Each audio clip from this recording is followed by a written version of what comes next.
CM Andhra Pradesh Jaganmohan Reddy గారి చేతుల మీదుగా ఆకాశమంతా ఎత్తెదిగినటువంటి ప్రపంచ మేధావి, the greatest man of India doctor Babasaheb Ambedkar గారి 125 అడుగుల విగ్రహాన్ని ఆవిష్కరిస్తున్నటువంటి రోజు. ఈ దేశంలో కొన్ని శతాబ్దాలుగా మీరు చదువుకుంటే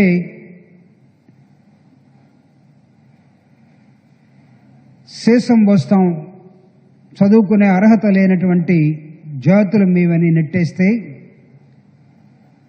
ప్రపంచంలో ఎవడూ చదవనంత చదువు చదివి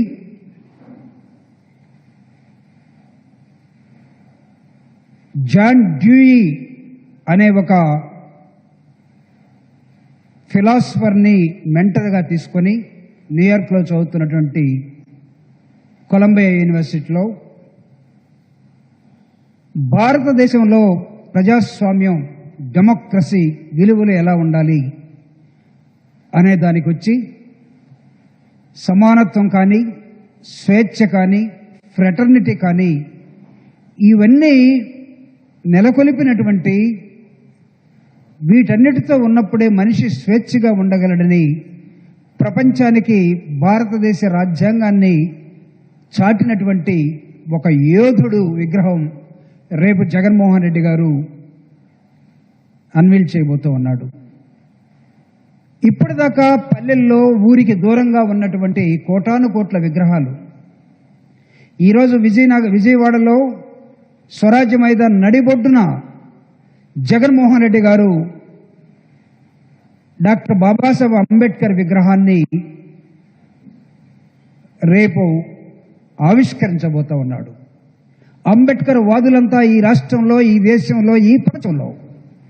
సగర్వంగా చదువుకునే హక్కు లేదనే వాడికి, ఎక్కువ కాలం బ్రతికే హక్కు లేదనే వాడికి, లేకపోతే మానవ హక్కులు లేవనే వాళ్ళకి, లేకపోతే ఈ విధంగా బ్రతకాలని చెప్పే వాళ్ళకి ఆదర్శంగా ఉండే అంబేద్కర్ ఫిలాసఫీని తనకు అందినటువంటి 4.5 సంవత్సరాల పరిపాలనా కాలంలో జగన్మోహన్ రెడ్డి గారు ముఖ్యమంత్రిగా తీసుకొని ఈ ఫిలాసఫీయే నాకు ఆదర్శం, డాక్టర్ బాబాసాహెబ్ అంబేద్కర్ ఇచ్చినటువంటి రాజ్యాంగం మాత్రమే ఈ దేశానికి ఆదర్శం